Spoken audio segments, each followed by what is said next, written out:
Ladies and gentlemen, brothers and sisters, peace be upon you, and welcome to another episode and a live broadcast from the Forum for Islamic Dialogue. This is actually our first broadcast in English. We will be doing more of that. My name is Wissam Charafeddine, and I'm one of the founders of the Forum for Islamic Dialogue. And today we will be talking about the Islamic Dialogue goals and challenges. I have the pleasure of having with me today in our virtual studio Mr. Baqir Muhyedeen and Ms. Hadil Ismail. Hadil, she is a Lebanese American who has a bachelor's in supply chain management from the University of Michigan, and she is currently an MBA student specializing in global supply chain and international management at Wayne State University.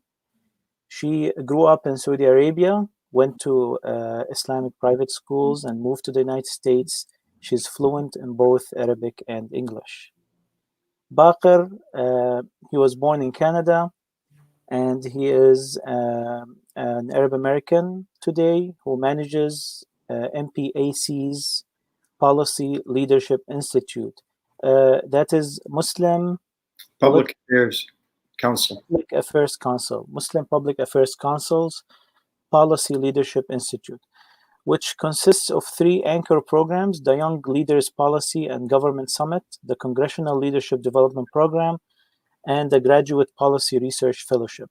Baqir holds a Master of Public Policy from Michigan State University, where he studied impacts of lobbying in Washington, D.C. Hailing from Dearborn, Michigan community, Baqir spent much of his free time volunteering at community organizations. Baqir has held executive board positions at various organizations, including a mental health organization where he has published studies regarding Arab and Muslim attitudes towards various topics.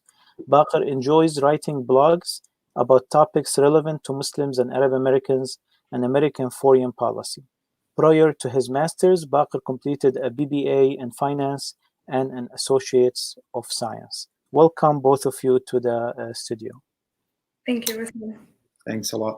This is not how I know Hadil and Baqir. I know Baqir from a long time ago from basically Islamic work in Dearborn. He's been an active youth in the Dearborn community, working with a lot of youth organizations.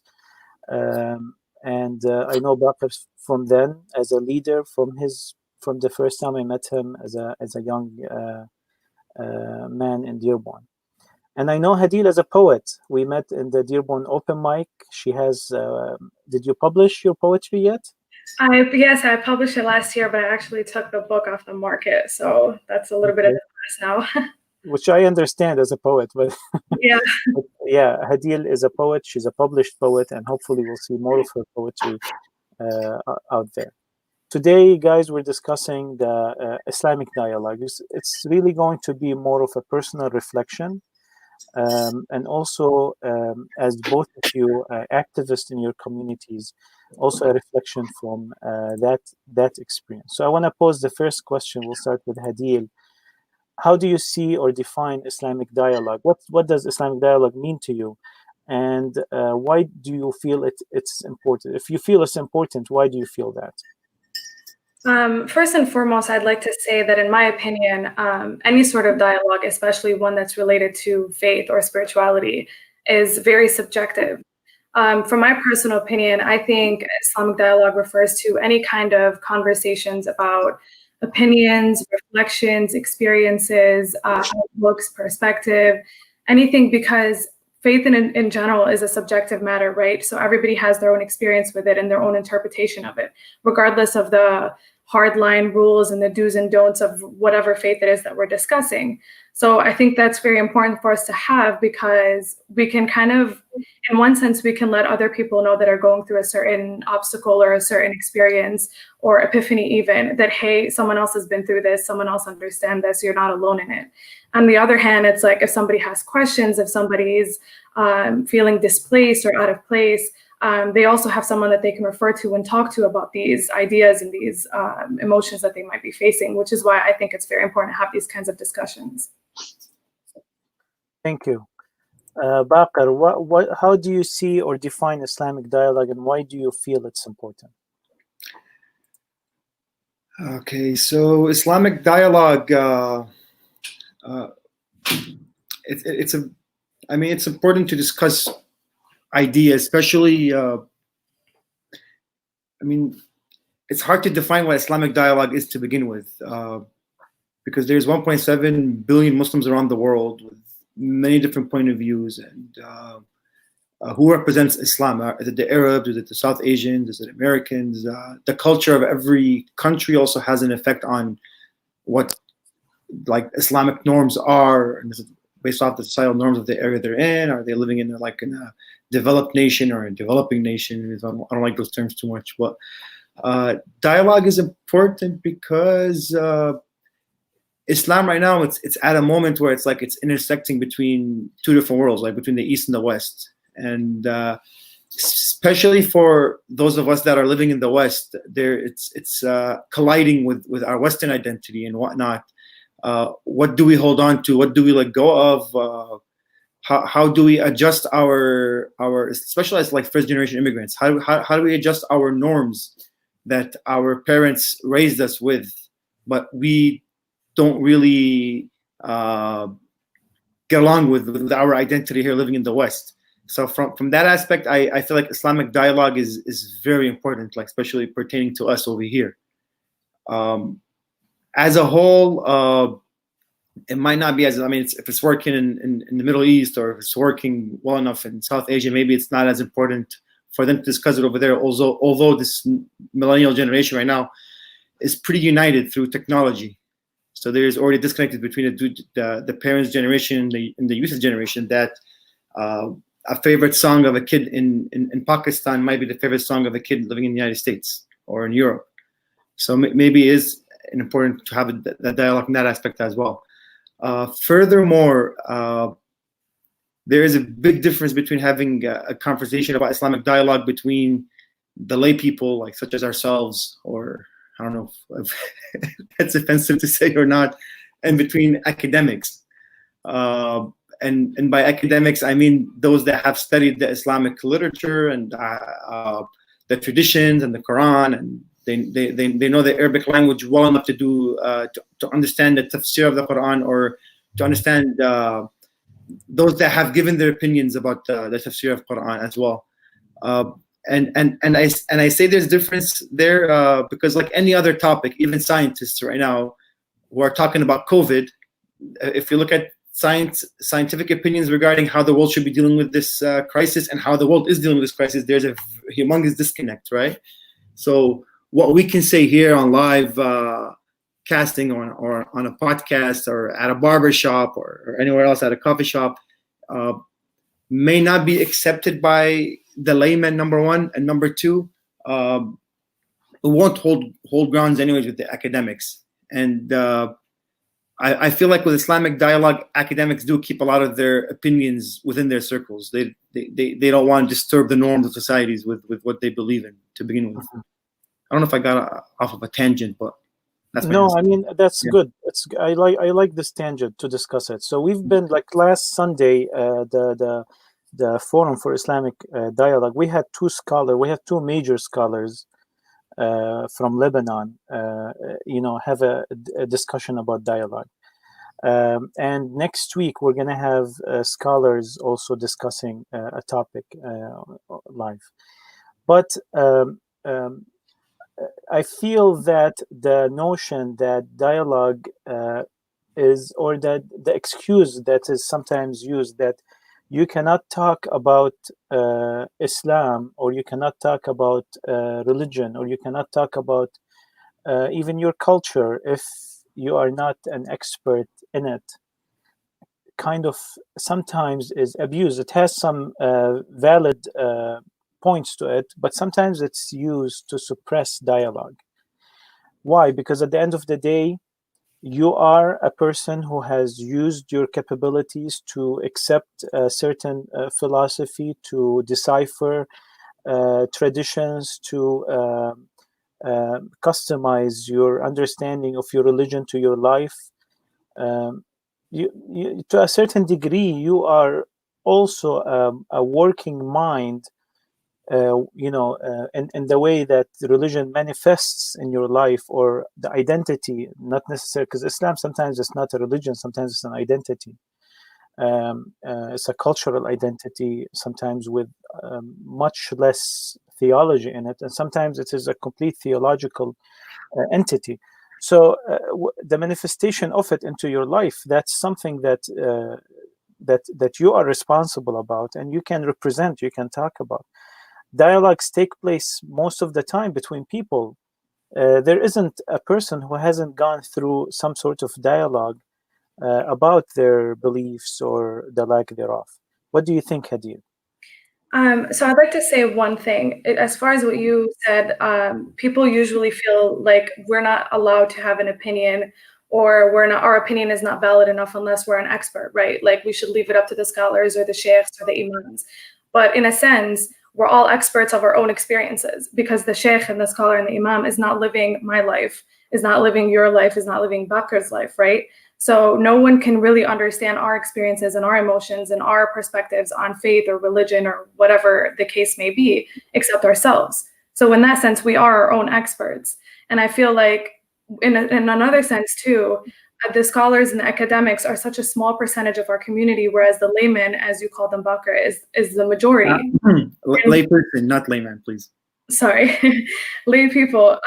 We're the majority, right? So we need somebody that's gonna relate to us, and we need to be relatable to others as well. Because, like I said, the academics are such a small majority. Now, there's a difference between having a dialogue and sharing opinions and sharing perspectives. There's a difference between doing that and bringing some sort of new outlook to other people or to ourselves even. There's a difference between doing that and between imposing opinions on other people. Now, the academics, the people that have studied and have knowledge of both languages and of the tafsir and the Quran and all of that, they are in a valid place to give us rulings almost, right? Like, hey, you do this, you don't do that. These are the following reasons based on the knowledge that I've acquired.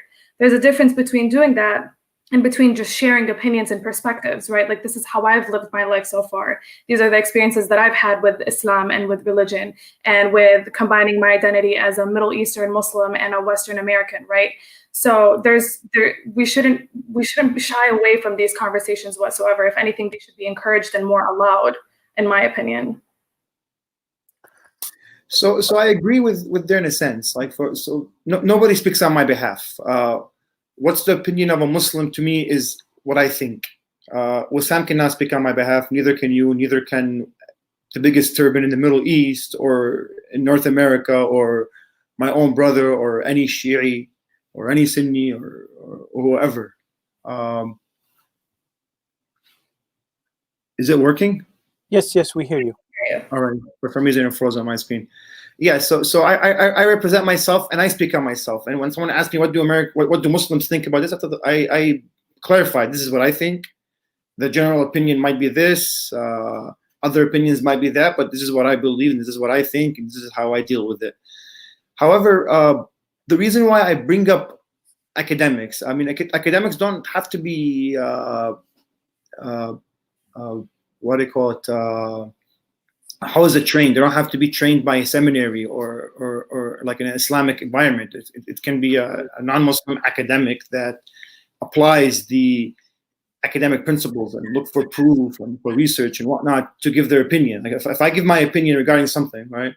And I stand someplace, I tell them, listen up world, I just reached the conclusion that A, B, and C because C, D, and E. And I share it on social media, right? Who's gonna care? Maybe some of my friends might talk about it with me or whatnot, but it doesn't really have weight to it.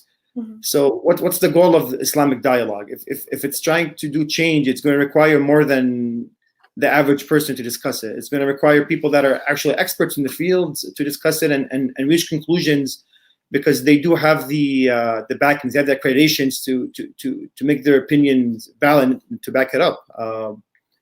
It's similar to if right now if I was going to talk about supply chain, and I've worked at a gas station, and I come and I try to school Hadil about supply chain. She's going to tell me that's very cute, but it's for you. So you might you might present some data that opens her eyes. Sorry, go ahead.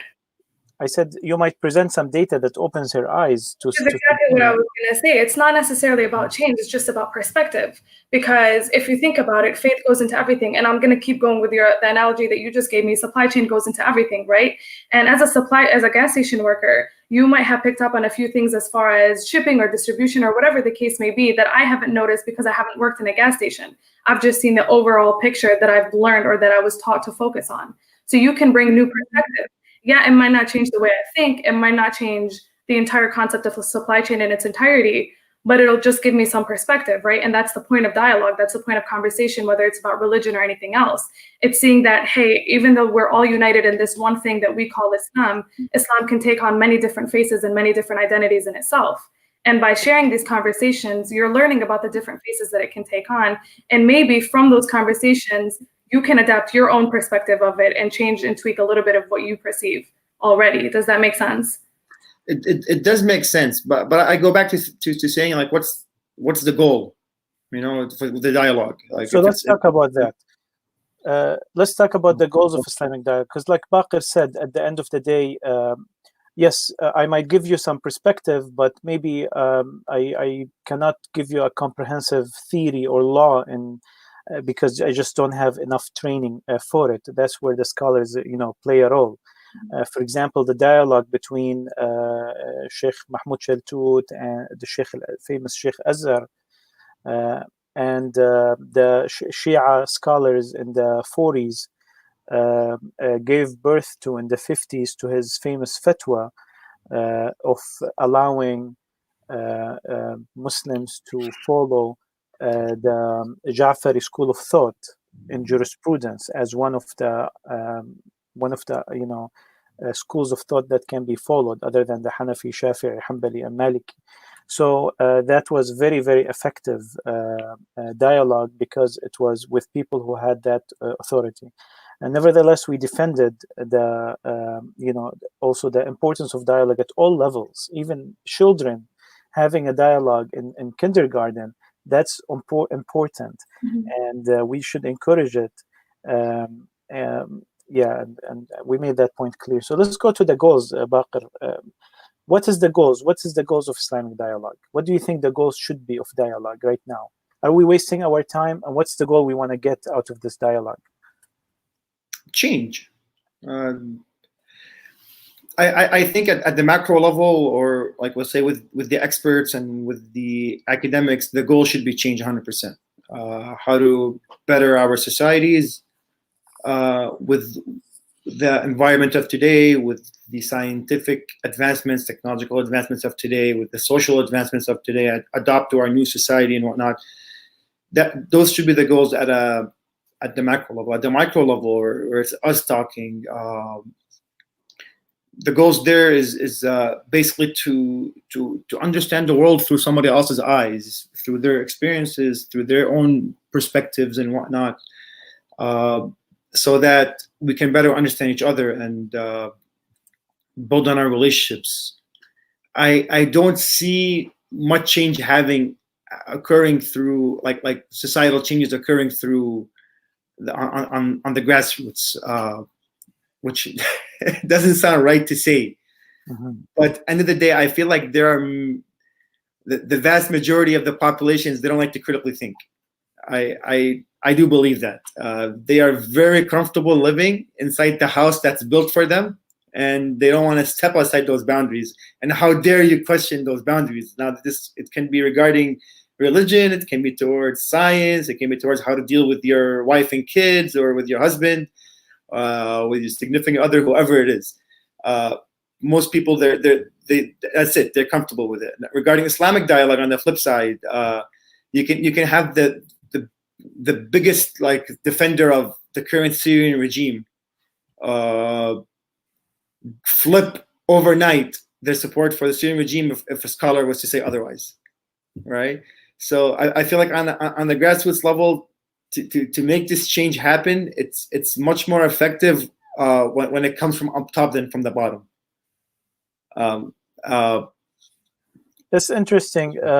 I'll give Hadil next the turn, but I just want to hear bring in a point that came to my mind, because it seems like a circular logic sometimes that we're caught in. We sometimes say that people, they do want to get their guidance from the scholars or maraja, or the higher authorities, and they don't want to really have an input. They don't want to have really to bother themselves with critical thinking or research, and just leave it to the who they believe is the expert that they trust to follow.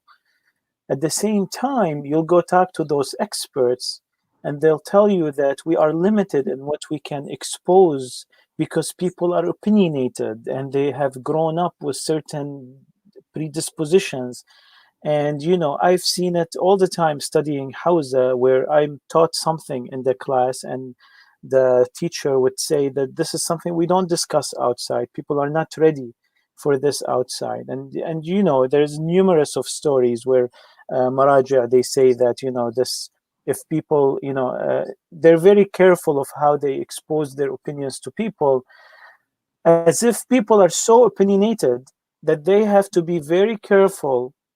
And how I remember this story at least is referenced, so I can mention it, where Sheikh Sayyid Tijani Samawi, in his book, one of the books, I think it's in Thumma Tadayt, he says that he was sitting with Sayyid al-Khou'i in the Najaf, and there was a group from Algeria that came and visited the mosque, and they were praying, and he said, I wish I can stand up and go pray with them and behind them, but people will have a negative reaction to that.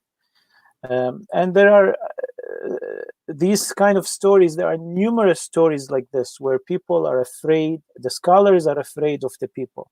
So if the scholars are waiting for the people's approval sometimes, and they have to take it into consideration, and they have legitimized this methodology by saying Maslaha al-Islamiyya, right? It is not beneficial right now to, for example, proclaim my opinion because it will have so much negative reaction, like the one that Sayyid Fadlallah had in 2005, that emptied his mosque for a historical opinion, not even a jurisprudence opinion or something that is in aqaid or theology.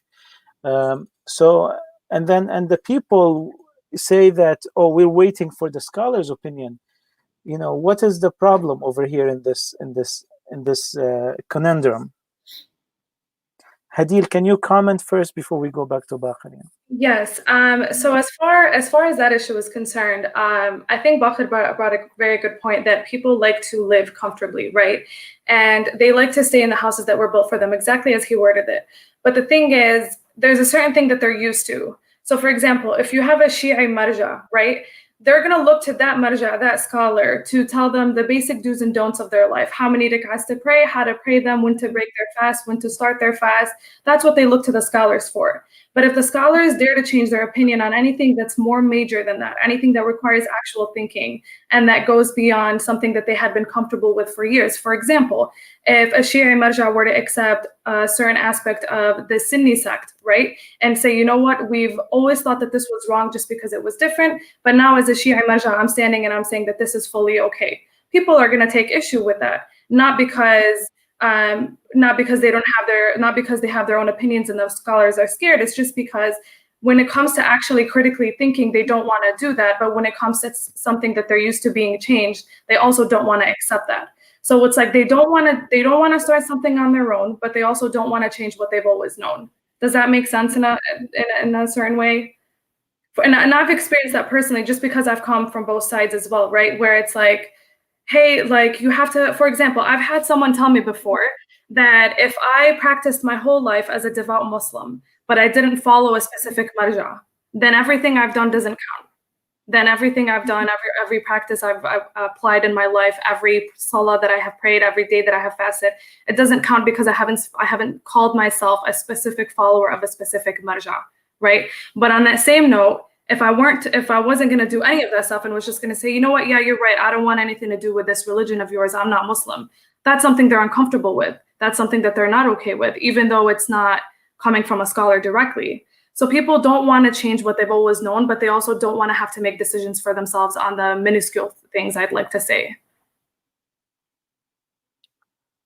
Baqir. All right, so I'll start by addressing what that person told you. I'm willing to bet all that I have in my checking account right now, which is including the stimulus check from the president, that the person that told you this is not one of the higher up scholars. It's probably just one of us, or maybe a mosque level sheikh that's doesn't really have too much weight in the scholarly world. Because my experience, scholars, even if they were to believe something and they were to deal with somebody an issue regarding similar to this, they'd find reasons to make it halal and to tell you, oh yes, you can believe this through this proof and that hadith and this and whatnot. Regarding the scholars saying they're waiting for the people, excuse my language, but I call bullshit. The scholars aren't being honest with us. I believe the scholars are scared of each other. Sayyid Allah 2005 bomb that he dropped on the Muslim world, on the Shia world, would have been treated differently if other scholars treated him differently or agreed with him and whatnot.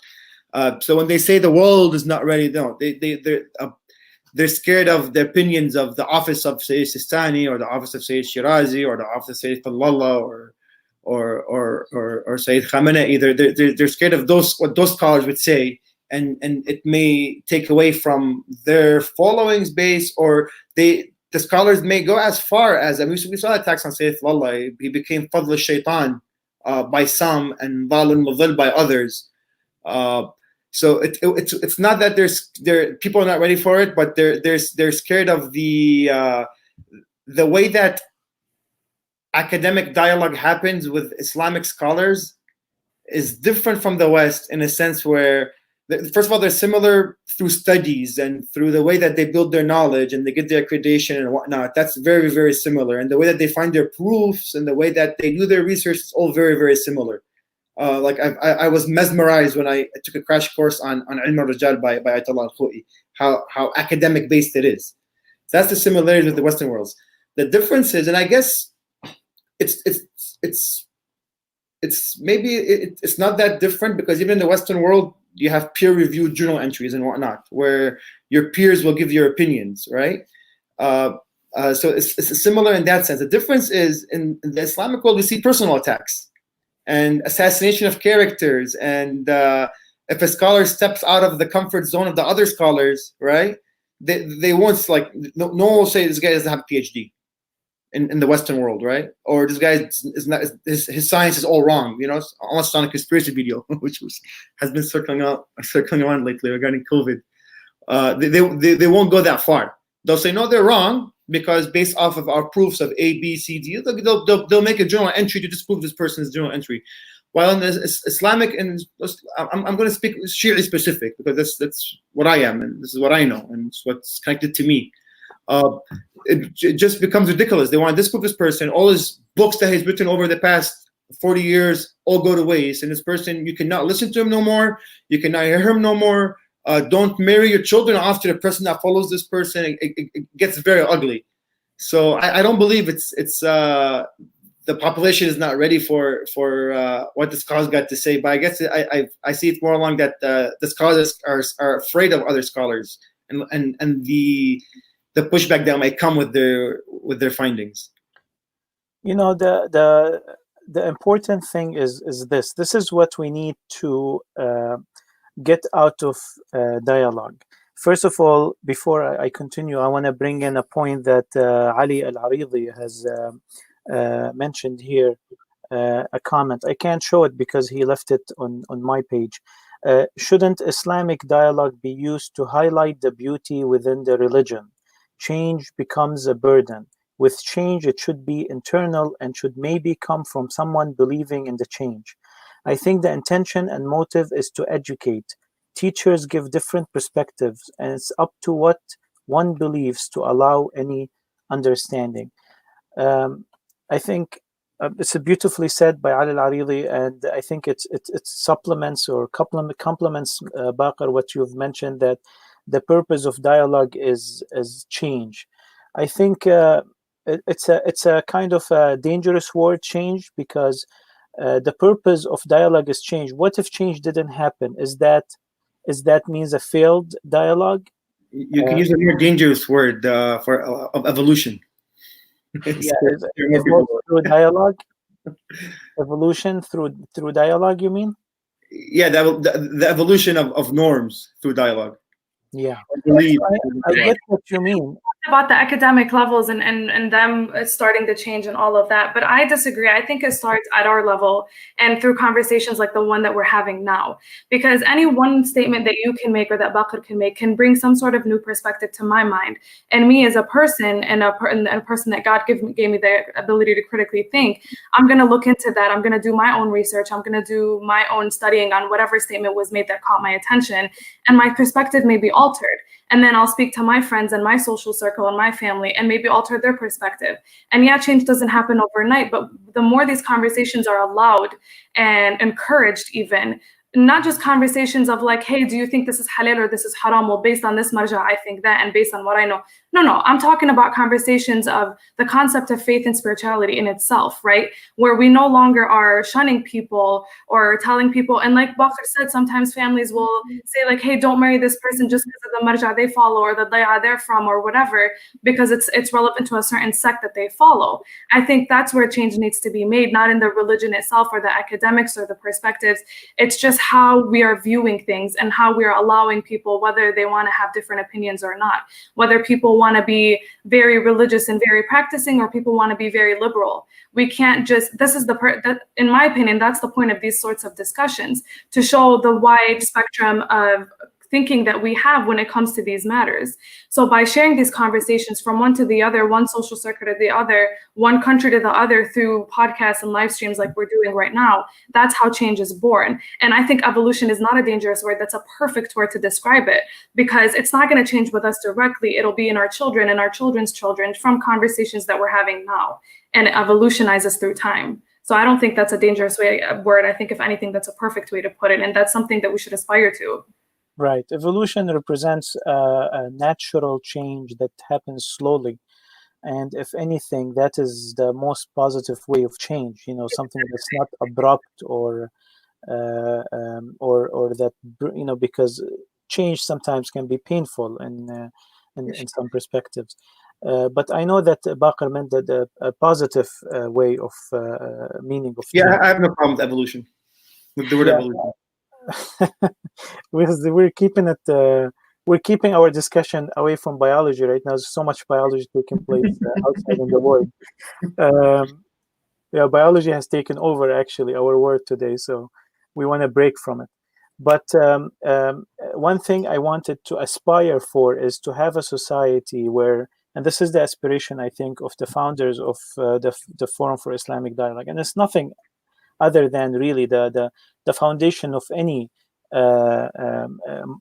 thinking society that allows freedom of thinking, is that we want to have the freedom of thinking and the critical thinking to take things and analyze them and have a discussion about them and have a dialogue about them. And then the experts, the scholars, when they want to present something, they know that they're presenting it for people who are going to have dialogue about it, who are going to have discussions about it, and they'll be more careful and they'll be more calculating to the effects of what they're giving and what they're saying.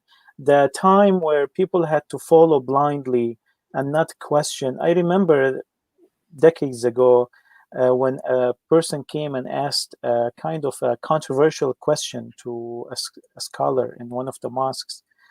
And the scholar looked at him and asked him, "Have you read this book?" And he started naming books for him. "Have you read this book? Have you read this book? Go read them and then come back and ask the question again."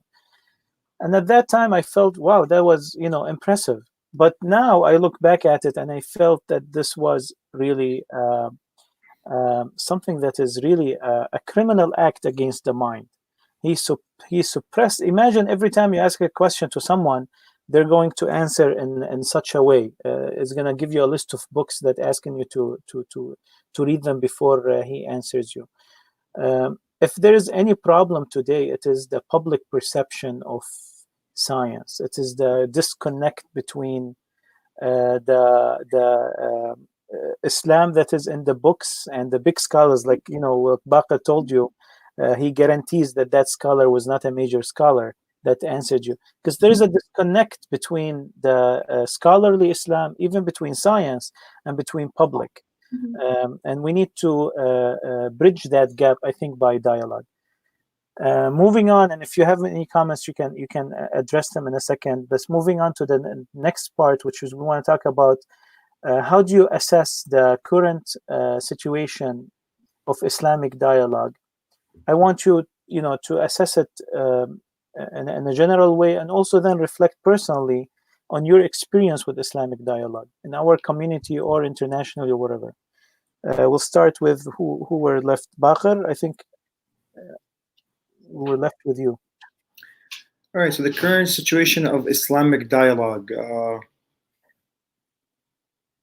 I mean, I've been having dialogue my whole life. From as long as I started to think, I've been having dialogue. I remember as young as I was like 6 or 7 years old, and my father would force me to go to Islamic school, which was boring. And it was taught by people that shouldn't be teaching children to begin with. Not that the idea is good, but the way that our parents carried out as first generation immigrants was not right. And I just learned how to read Arabic recently through WhatsApp, not through those years I spent at those schools. But I remember questioning my dad, telling him that I'm a Canadian Muslim. Why should I learn the Quran in Arabic? Why should I learn Al-Fatiha in Arabic? And I remember I memorized Al-Fatiha in English and Surah Al-Ikhlas in English. And I was like I said, I'm very proud Western child, and I'm going to learn it in English. So that was me having dialogue with my dad from a young age. At that time, my dad told me, memorize it as you choose. You'll learn it eventually, whether you like it or not. So up until our teenage years and our 20s and even our 30s now, the endless discussions that we've had on every subject you can think of, from A to Z, at shisha cafes in Dearborn, non-stop, every single night. All it takes is two guys to be there, or two friends to be there, because it's not always just guys. And the topics will open up, and we'll start discussing, and we'll start pushing the limits and discussing this and that, and adding in opinions of sociologists that are in the West, and or feminist movements and the second wave and whatnot, and what does the scholars in the East say, and are there any scholars that say this that are not known in Iran or in Pakistan or whatnot? Something to as simple as the requirement of Islamic burials right now with COVID or not. One person brought up that there's a Shi'i scholar that's Qummi that doesn't even believe that it's required to be buried in earth. It can be cremated. That's without COVID or anything, right? So these discussions, I believe that living in the West, these discussions do happen, and they do happen frequently and all over the place. My experience in Iraq, my family's in Najaf, which is the historic Shi'i hub of Shi'ism. And as a Najafi, I still consider it the current hub of Shi'ism. So that might not be true anymore. I had discussions with my uncles and with my aunts and with my cousins, whether they disagreed with me or not. And I was not the outlier. I had cousins there that considered me to be conservative, right? I don't know if that's unique just to Najaf because it's the city of the seminary, and it's like they're more open to discussions. I've heard different experiences in Iraq and in other parts, in Baghdad and in Baghdad and in South and whatnot. So I do not know what to consider. I know in Iraq there are red lines you don't cross, right? There are political red lines you don't cross, and if a religious opinion is associated with that political opinion, it's dangerous to cross that line.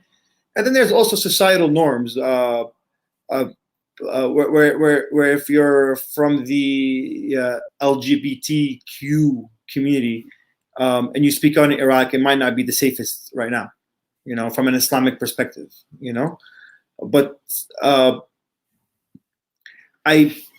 societies evolve at their own paces, right? and what works at one place doesn't necessarily have to work at some other place, right?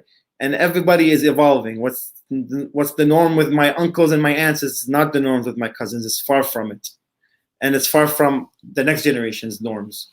So it's not necessarily a bad thing that things are different. Western style democracy is working over here, or some might say it stopped working now. But other parts of the world, you need to have a dictator that's not a tyrant in order to have a peaceful society, and that's productive and enlightened. So, okay, I went off on a tangent again, but no, so your assessment, if you wanna recap and assess the current situation of Islamic dialogue. I think it's good. There are parts of the world where it's not good. I have not been to any place in the world that I cannot speak my mind. Mm-hmm. But I know for a fact where if I'm in some places in the world, just having my name as Muhammad Baqir is dangerous, because that opens up the doors of, oh, he's Shi'i or Rafidi or whatever. So that's my answer. The summary. Hadil? So I agree to a point with what he was saying. We are, especially here in the West, we are very much in a better place as far as dialogue is concerned, whether it's religious or otherwise. And I think the advantage of that is a lot of people are more exposed to education, are more exposed to different cultures and different religions as well, which makes them okay with discussing their own religion amongst themselves in their own circle.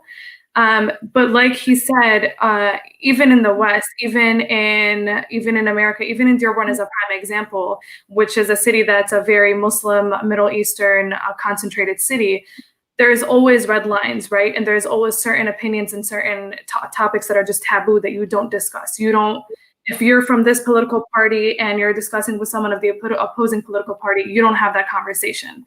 And I am the biggest person, I stand against that so firmly, because again, I think that dialogue is so important in enlightening people and giving them fresh perspective. And sometimes there could be more similarities than differences in opposing opinions than you might think.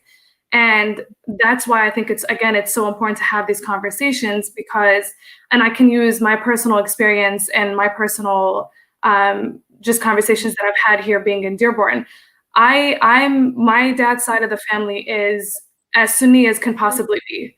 My mother's side of the family is also as Shia as can possibly be. So very opposite sides of the spectrum. And both like to appear as, oh, we're open-minded, we're accepting, and they don't like to be judgy, and everybody tries to be educated and whatnot. But when it comes to a certain point, there are red lines. There are things that you don't say. There are things that you can't disagree with. There are things that you can't agree with. And here in Dearborn, it's mainly Shias that live here. I grew up in Saudi Arabia, which is an extreme Sunni country, right? And that's where the majority of my Islamic education came from. And if I were to have a conversation here with just someone from my age group, someone that's educated similar to what I've been educated, someone that works in a similar workforce or field that I work in, someone that's very equivalent to my level in life and my experience, right? If I were to have a conversation with them, and they're, for example, Shia, born and raised Dearborn, and I were to speak from a Sunni perspective, or just try to highlight some things that may not add up in their own ideologies, that's a conversation that's automatically shunned. And I'm not even given the opportunity to discuss or present facts or ideas or theories or whatnot, just because, oh, you're from Saudi, or your dad's Sunni, you don't count, your opinion doesn't matter, we're on the right path. And the same can be said to the other side, don't get me wrong, because like I said, I'm very much in the middle. I don't think a label defines an identity of faith. I'm against that completely. But the same can happen on the other side. When I was in Saudi and I would meet people and I would say, hey, let's talk about history. Let's talk about Ahl al-Bayt. Nope, no, we don't do that. Let's talk about the Sahaba. Why though? And that's the problem with not allowing conversation and dialogue and not encouraging it. Because when someone is raised in a certain environment that's concentrated and emphasized in one certain perspective, they're never going to be exposed to anything different. They're not going to see anything in a different light. Unless somebody comes from the outside and sheds that light and has that conversation, that very uncomfortable conversation, and crosses that red line and brings up those taboo topics, nothing is going to change. Everybody is going to be limited in their way of thinking. We can all talk about, yeah, we're unity, we're open-minded, we're here in the West, we're liberal, we can accept other religions and other cultures, but we don't accept differences within our own religion and our own culture. And I think that's a big, big issue that's happening here in the West. Whereas in the Middle East, they don't have that because there is no other culture. There's just them fighting each other constantly. Thank you. This is a very important reflection and honest one. And I've experienced something similar to you. I think a lot of people who have diverse families like this or have lived in diverse places, they'll find it difficult to with people who are only like mono colors, and they will. And the problem is there's always this leap into questioning the other person's character. You know, whether they stop hearing what you're saying, and they start saying, oh, that's you've been influenced by this or that. Whatever perspective you bring, they'll leave the question as where it is because it's not familiar to them, and they'll question your motive, or they'll question your background, kind of to dismiss the source of the question. It's easier than answering the question. And then also growing with red lines. Red lines. It's always about adding red lines or removing red lines, but there's always red lines. While the Quran, on the other hand, has no red lines in the discussions. Actually, the best promotion of the perspective of the shaitan is the Quran itself. It has immortalized and eternalized his message and his perspective, which actually gave birth to some groups that actually like the Satan's perspective. To that extent, you can blame the Quran for it because it has popularized. But this is how much the defense of dialogue and free speech in the Quran, that it lists the whole perspective of the story of the shaitan. So do you think... Just one thing, just before I lose my train of thought. So you were talking about all the red lines, right? And how even in the Quran, there are no red lines. In Islam in itself, there are no red lines. It's something that has been man-made over years and years and years of history, right? But this is a reflection that I've come to this Ramadan specifically, because I've tried to delve into the Quran a little bit deeper. And the more I read and the more I repeated and the more verses that I've really, really looked in depth in, the one thing that has stood out to me, the main concept that has stood out to me this Ramadan, is the concept of mercy, right? From God to people, from God to prophets, from God to angels, mercy. It's just a redundant, repetitive concept that's repeated all throughout the Quran. And my thing is, if we are trying to emulate and live up to the standards that God has set for us as Muslims, right? Because this is what we aspire to be on the right path, to do what God has asked us to do, to be good people, to do good, be good, live well, and just have a positive impact on this world while we're in it. If this is our goal and we're trying to emulate this all-merciful God, who are we to block conversations and assassinate characters, as Baqir said, and negate someone's faith or negate someone's intellectual abilities just for having differing opinions, when God himself, the main emphasis of our entire faith, is merciful and is listening, and he's the one that has given us the ability to think in the first place. Who are we as humans to come to a person and tell them, hey, you're wrong, you're dumb because you're different, or your opinion is invalid because it's opposing to mine? Who are we to do that when God himself is merciful to all? Why are we not showing that same mercy in our conversations and dialogue? So can I just chime in a bit? Maybe it's because I'm in quarantine outside of Dearborn and I really miss my Dearborn life over here. It's the longest I've been away from Dearborn in a long time. So I'm Detroit and Dearborn are a big part of my identity, but I'm an outsider in Dearborn because I was born in Canada. I was raised in Canada most of my life. I was introduced as an American Muslim, but I'm a Canadian Muslim here on a green card still, just in case Uncle Sam is watching us. I don't have no citizenship yet, and I will not be voting this upcoming November. I stand corrected. So I'm in Dearborn. They called me Canadian in high school. I'm always an outsider. With the Iraqis in Dearborn, most of them came different on different immigration waves than my parents came, so they're separate than I am. Within the Iraqis, my family follows Fadlallah and everybody else follows Sistani. So when I go to the Iraqi mosques, they have a different Eid day than we do, and different Laylatul than we do. When I go to the Fadlallah friendly mosques, I'm amongst Lebanese, but I'm the Iraqi, right? When I go back to Canada, all of you guys Baqir is the American one of us, you know. So I'm always on the flip side. Everybody's right-handed. I'm left-handed. So I'm not really an insider of Dearborn. Saying that dialogue does happen in Dearborn. the problem in Dearborn, which might not be limited to Dearborn, is that I want to say the religious circle, and I'm gonna talk about the Lebanese right now, about you guys as an Iraqi, and and I love Lebanese. I love Lebanese. Very carefully if I were you. I'm just joking. Yeah, I don't tread carefully. It's not my way. But Oops, we lost him. Oh, there you go. That's the Bitishbel part of you. So the Lebanese tend to be a bit more, when it comes to religion, unaccepting of other views. In Iraqi circle, everything goes. Like we'll be sitting with the most religious, and I don't know how to define religious anymore. It's not, because it seems like it's just how you dress and the words you use these days. But we'll be sitting with the most religious people and with atheists and with gay Muslims, and the conversations carry on. Next week we're together, nobody leaves, same circle shows up.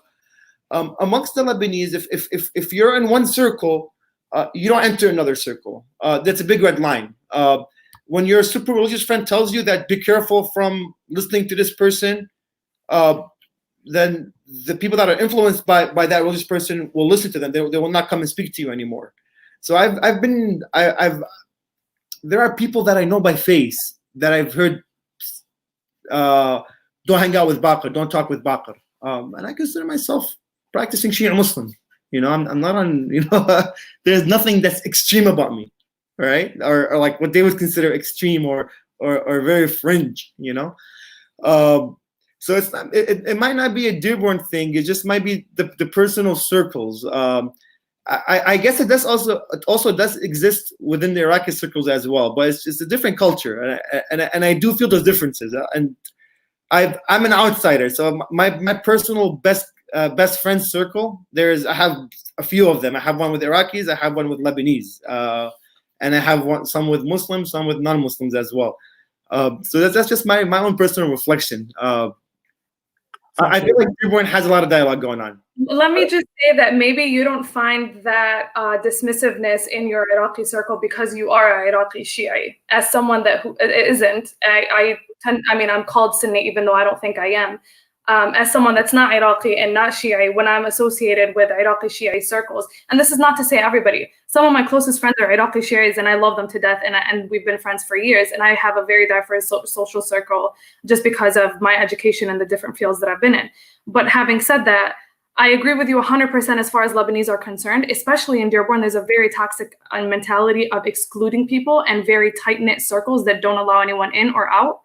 But that's also very occurrent with Iraqis as well. It's very occurrent with the Yemenis as well. It's very occurrent with Palestinians as well. I think it just summons down to the concept of being Muslim and being on one side of Islam. People tend to be very, very, very hesitant to let anybody from an opposing Muslim side into that circle or share an opinion or a perspective. And I've said that I've only been in Dearborn for, I would say, 10 years. I'm an outsider to Dearborn as well. I moved here as a teenager, and until this day, I have not found my niche. I have not found my place, so to speak, because I don't fit in with these circles and with these people that shun out critical thinking and just being intellectual and delving into different ideas. But as someone that has been exposed to many different circles, whether it's political or Islamic or whatnot, that dismissiveness comes from all sides and all aspects. Thank you, Hadil. So we have 5 minutes left. First of all, I want to tell our audience that we are very rare do people do this, and we actually put a link to join our live conversation. This is how open we are about voicing your opinion and including you in the debate. So you actually go to that link, you can actually enter video and sound. You can only, if you want, pick only sound. You can enter into our conversation. Also, if you leave comments on the feed, we will show these comments. We have a compliment for you from on my personal feed. It's not on the Facebook feed, Hadil. Second of all, I want to leave now the rest of the questions, and I want to focus on something really that I feel deeply about right now. So it seems from everything that we've said, we're actually kind of traumatized by personal experiences, and that gives that intensity in what we're saying. every one of us have reflected on some kind of actually a negative experience that's almost a trauma experience of shunning or calling names within a closed niche. You described it as the toxicity, the toxic environment, and that can be in any place. We don't want to really project that into the city that we're living in. This can be in any environment, really. There's reasons for that.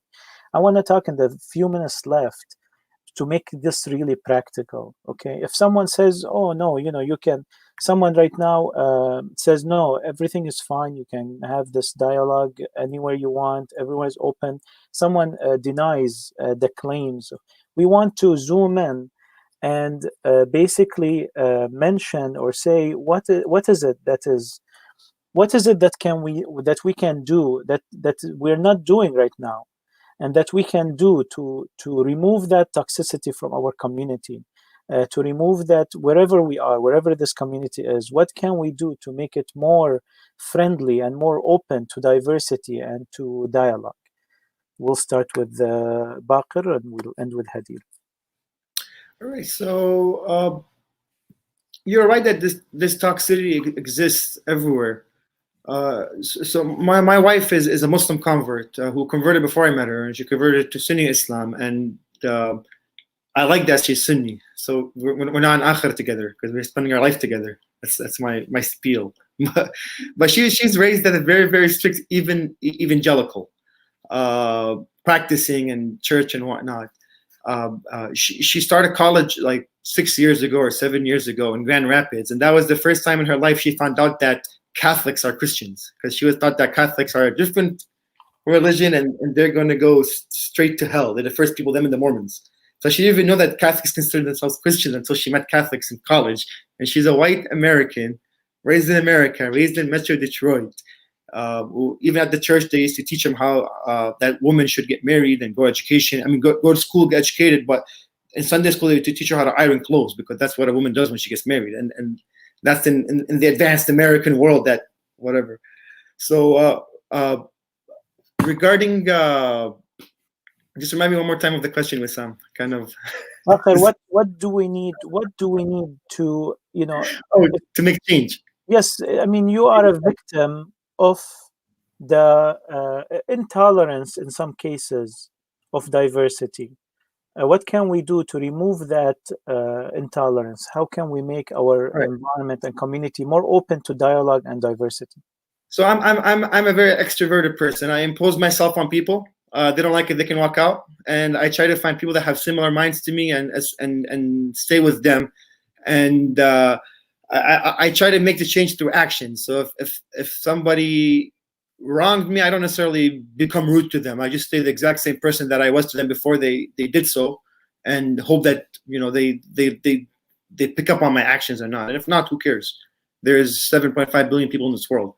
So that's how I deal with it. I impose myself. I try to associate myself with like-minded individuals, or at least like habit or moral people, or I don't know what the correct word is. They have the same habits as me, where they don't like shutting up people and whatnot. That might not be as easy for introverted people, or maybe for females in an Arab world or whatnot. But I don't have an answer. But this is how I would deal. That's how I deal with it personally. So you've mentioned your defensive mechanism, really. Hadil, do you have some advice on how can we improve our society in a way that will remove that toxicity and be more open to dialogue? So if I may, I'm going to share Imam Ali alayhi salam, a quote from Imam Ali where he says, وَمَا نَقَشْتُ جَاهِلًا إِلَّا وَغَلَّبَنِي. And the translation is, never have I debated or argued someone that is ignorant, and I have always lost. So I think the one thing that we can all do, regardless of what side of the spectrum we fall on or where we think our ideologies belong, the one thing that we can all do is educate ourselves. Never let ourselves be in a point where we're considered the ignorant one or the less knowledgeable one in a conversation. If you come across something that you don't understand or that makes you uncomfortable, learn about it, research it, study it, read, ask questions, have conversations with people with that opposing opinion or a different opinion. And the more educated we all become, the more tolerating we are towards each other and towards just any concept as a whole in society. So I think education is just and I don't mean education by go to school and get a degree. I mean, a lot of people do that and are still very ignorant, unfortunately. I mean, educate yourself as far as history, ideologies, concepts, people, theories, just educate yourself. Can I just add on to what Hadil just said, because it got me kind of thinking about what she's saying. I don't even think it's education. I think it's ethics, morals, the way that you're raised. People that have akhlaq, that are well raised, they're more accepting. Sometimes you find the most what we would consider the most simple person and very one-sided person living their life a single way are the most accepting of the most different people, and it's just because they have the right morals or the right ethics, right? So maybe it's not even education. Maybe it's just raise your kids correctly, raise the future generation correctly. We'll end with this comment and question from Dr. Abbas Yusuf. Says, what would Muslims learn on accepting others living in a secular society? So I want to remind you that we are speaking here and we have been raised for quite a while in Western society, the ones that have the First Amendment, has defense for liberties and freedom of expression. One of the most countries that has defense for freedom of expression is the country that we're living on, due to the great vision of its founding fathers. So we've learned a lot from this society. Do you want to mention some of the things that we've learned from this? Hadil, go ahead. The one thing that I've learned the most from being an American and living in this society is that, and even though nowadays this climate has changed a little bit and people have become more sensitive, but the one thing that I've learned is it's okay to be different regardless of what different means to you. It's okay to not conform regardless of what conforming means to you. Different isn't necessarily bad. It just means different. That's all it is. Baqir. Diversity is strength, whether it's diversity in opinion or diversity in ethnicities or cultures. But the more diverse that you have, it's like a toolbox. If you only have a screwdriver, you can only open up the flathead screwdrivers from whatever that screwdriver is. But if you have a hammer, you have a saw, and you have this and you have that. If you diversify society with different thoughts and ideas, you're going to bring different perspectives to problems, and you'll find a better solution. Thank you very much. I want to add one thing here to our dialogue to even add the practicality of it, is that we as individuals and members of society, if we find any non-profit organization or a community organization or some individuals that claim our representation or our leadership, and they create any kind of a situation where it's difficult for a dialogue. They create a division, or they sow hatred, or they make dialogue more difficult, or make it a taboo, or they scare people from dialogue and from diversity. We need to address that. We need to not allow that to take place. I was once I love this moment. I was once praying in the mosque on Dix, and there was a guest visitor, like a sheikh visitor, who was touring, and he looked like he's a visitor from Saudi Arabia who was touring the world and giving lectures. So he was giving a lecture in the mosque, and during his lecture he started speaking against Shia. And once he started speaking about Shia, the elders in the mosque who were sitting started shouting and yelling at him that we don't talk about this here. Why are you talking about this? And they kept yelling at him until they stopped him from speaking. And that was a moment that I loved so much. I wish that every time, and I'm not calling for rebellion and an uncivilized way of addressing matters, but what I'm saying is, and I'm not describing what they've done as uncivilized either, but what I'm saying is that when we see something wrong, to address it, to not to let it go, not to leave and say, you know what, that was something I heard that wasn't very positive. Well, what did you do about it? we need to address it. We need to, I wrote once an article and I was a little bit harsh. And Sayyid Tijani in Dar al-Hikmah in Islamic House of Wisdom asked me, why were you harsh? I felt like you're a little bit harsh in that. Why were you harsh? I told him, because I want the scholars who give their opinion to know that there is people who are listening who are not going to accept, just like you are afraid of people feedback who are so much extreme, you also have to be afraid of people who are moderate, that this is not going to be acceptable for moderate people. I feel that many of our scholars and organizations, they kind of try to not to get extreme people mad.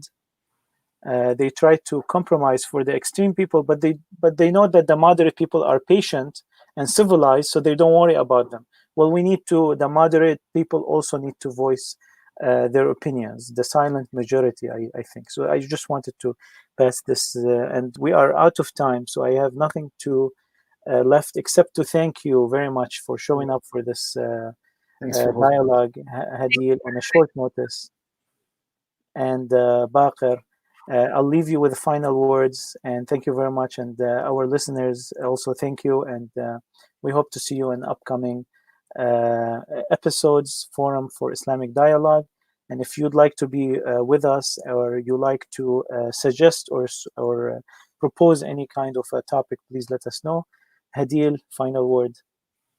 I just want to thank you, because it's people like you starting platforms like this is how change starts to happen slowly but surely. So I want to thank you, and I want to thank you for knowing that there are people that are going to be willing to have these conversations and participate. And thank you for thinking of me for it, for sure. So thank you, Hadil. Baqir.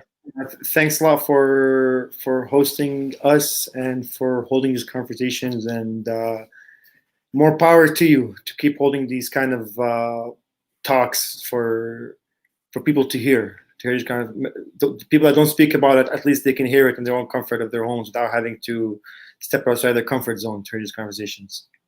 Wassalamu alaikum. Thank you, everyone, and happy Ramadan again, and assalamu alaikum and good night.